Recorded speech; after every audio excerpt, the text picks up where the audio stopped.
आत्मीय भाइयों एवं बहनों, प्रणाम। आशा है आप अच्छे होंगे, मगन होंगे, स्वस्थ होंगे, मस्त होंगे, एकांत के क्षणों का आनंद ले रहे होंगे, कुछ नया सीख रहे होंगे, कुछ नया पढ़ रहे होंगे, कुछ नया सुन रहे होंगे। इस नए पढ़ने और सुनने के दौर में मैं अनिल कुमार श्रीवास्तव आपको कुछ नया सुनाता हूं। पुस्तक जन्म शताब्दी पुस्तक माला 34 से भगवान की पूजी में हिस्सेदार बने। प्रवचन पंडित श्री राम शर्मा आचार्य। गायत्री मंत्र हमारे साथ साथ।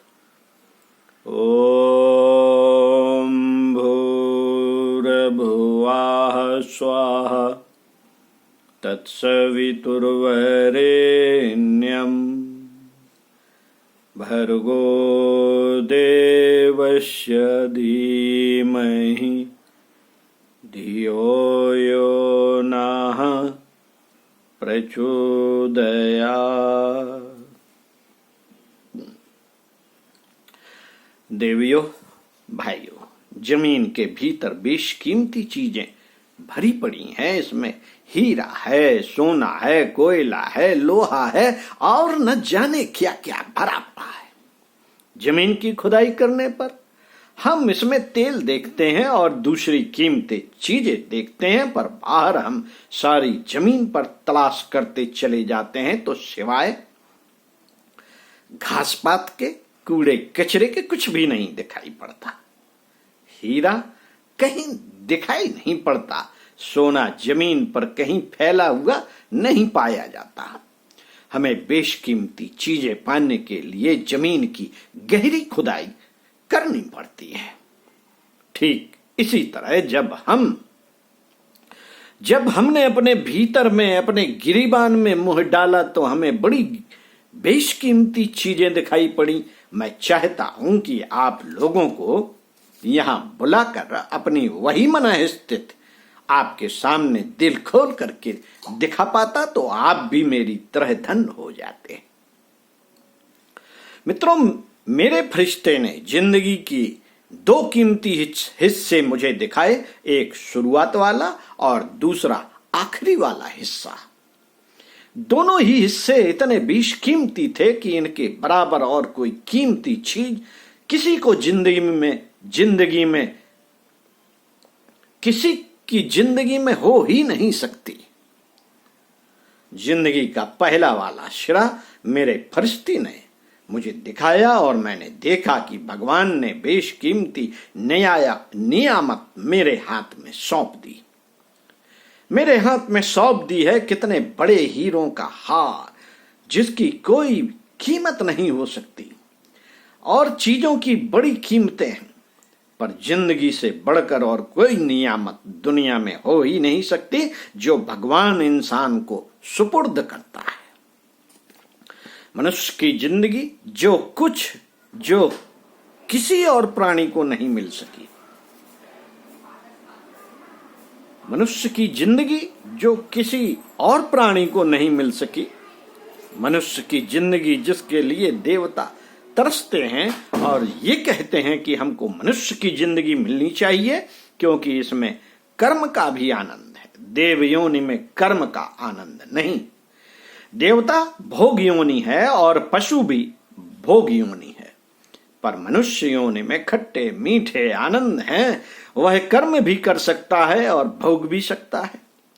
ऐसा सुर दुर्लभ मनुष्य का जीवन जो किसी और प्राणी को नहीं मिला। इतना बेशकीमती 84 लाख योनियों में से किसी को नहीं मिला।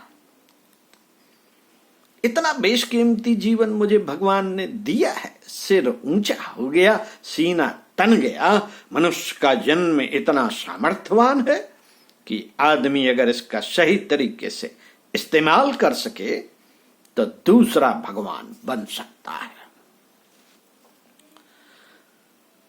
भटक गया है मनुष्य, एक भटका हुआ देवता है। आप कभी जाइए शांति कुंज हरिद्वार, वहां पर आपको मंदिर मिलेगा भटके हुए देवता का, देखिएगा जरूर। हाँ, आगे चलते हैं। दूसरा भगवान बन सकता है अगर सही तरीके से इस्तेमाल किया जाए। मैंने इसे बड़ी गौर से देखा, घूर घूर कर देखा, इसकी कीमत को देखा, नाप तौल करके देखा, और मेरे फरिश्ते ने मुझे दिखाया। एक चाय हो जाए। आह,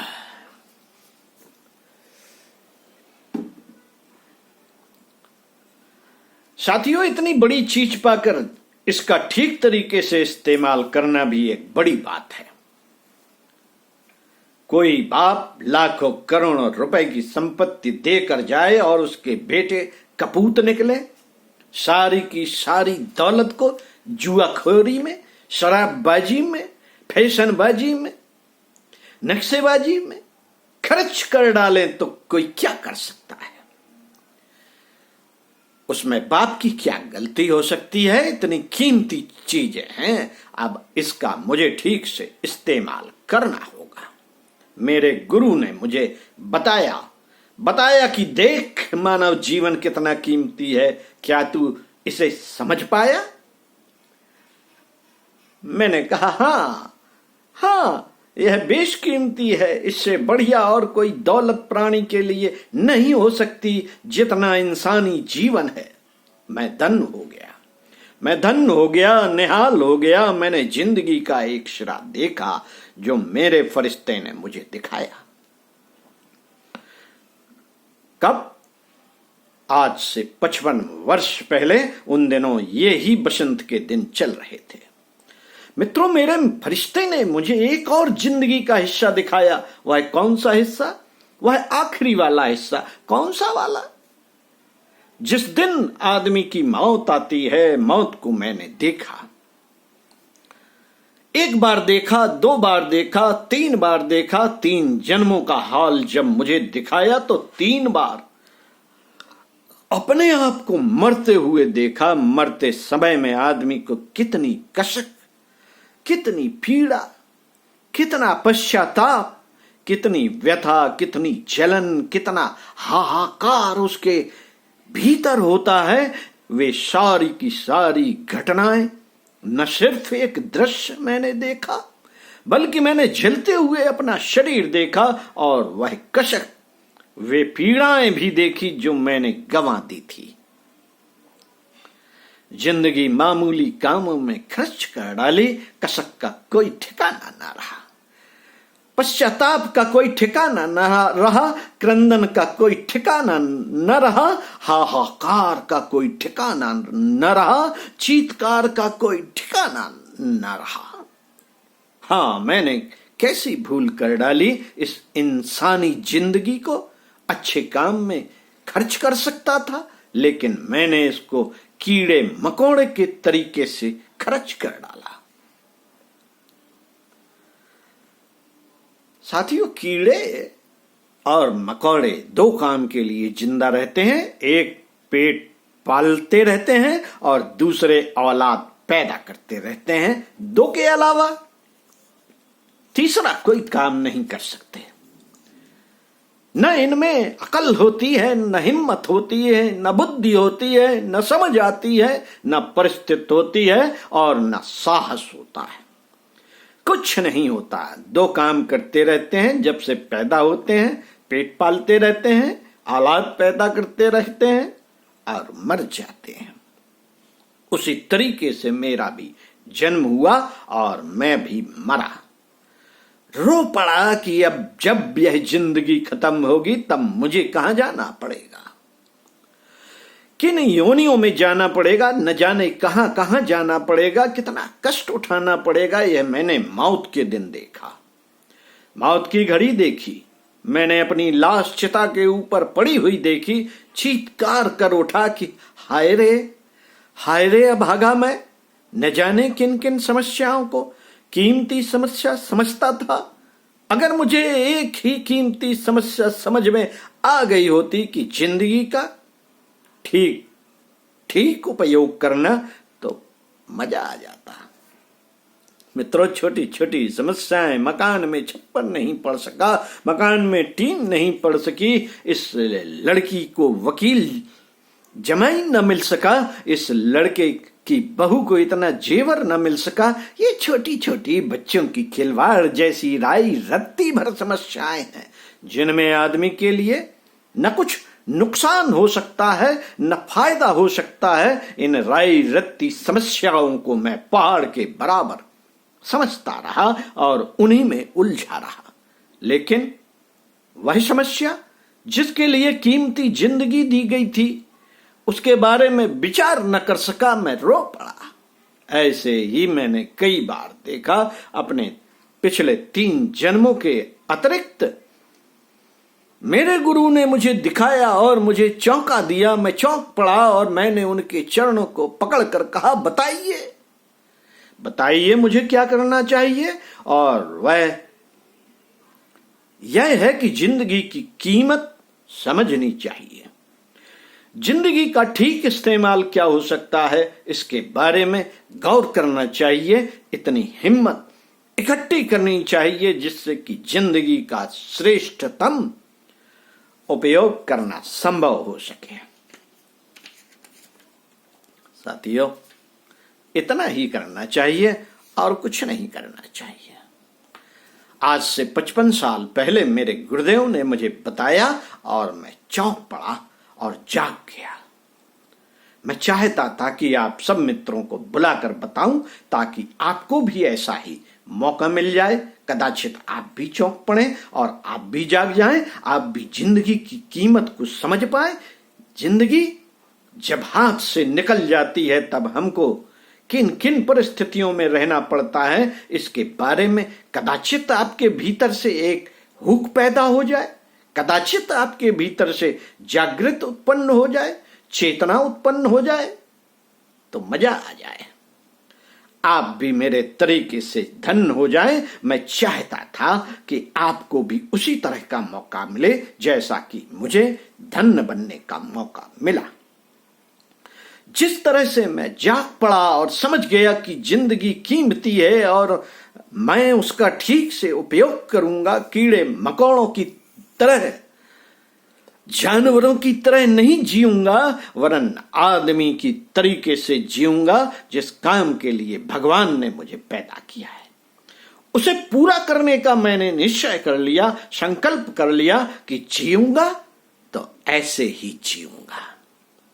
मित्रों, अब क्या करना चाहिए, क्या कदम बढ़ाना चाहिए? मैंने फिर अपने उसी फरिश्ते से दूसरा सवाल किया कि जब आपने मुझे जगह दिया है और यह बता दिया है कि जिंदगी का ठीक उपयोग करना चाहिए, तो आप ही बताइए कि मुझे अब करना क्या चाहिए, क्या करना होगा। उन्होंने मुझे दूसरी शिक्षा दी कि दुनिया में एक ही समझदारी है कि अकेला आदमी लंबी मंजिल नहीं पार कर सकता। लंबी मंजिल पार करने के लिए 2 टांगों की जरूरत होती है। 2 पैरों पर चलकर ही हम लंबी मंजिल पूरी कर सकते हैं। 2 हाथों से ही सारा काम चलता है, एक हाथ से काम कहां हो पाता है, एक टांग से सफर कहां हो पाता है। जिंदगी की नाव पार करने के लिए 2 सहयोगियों की जरूरत होती है। अतः तुम भी दूसरा सहयोगी तलाश करो। साथियों, मैंने कहा, गुरुदेव, इससे आपका क्या मतलब है? कहीं ब्याह शादी से तो नहीं है? नहीं, ब्याह शादी करने से मतलब नहीं है। जिस तरह नाव से नदी को पार करने के लिए 2 हाथों की और 2 पतवारों की जरूरत पड़ती है, उसी तरह आपको भी एक और सहायक ढूंढ लेना चाहिए। तो आप बताते क्यों नहीं कि मुझे कौन सा सहायक ढूंढ लेना चाहिए? उन्होंने कहा कि भगवान को एक सहायक के रूप में ढूंढ लेना चाहिए और दूसरा एक इंसान को, एक इंसान और एक भगवान, दोनों को आप साक्षी बना लीजिए। फिर फिर देखिए कैसा मजा आता है। फिर देखिए कि जिंदगी की नाव कैसे आगे चलती है, और फिर देखिए कि उन्नत का रास्ता कैसे खुलता है। मेरे गुरु ने, मेरे फरिश्ते ने मुझे यही रास्ता बताया। ओम शांति। आगे बढ़ाएं, पढ़कर सुनाएंगे इसी क्रम में। ओम शांति।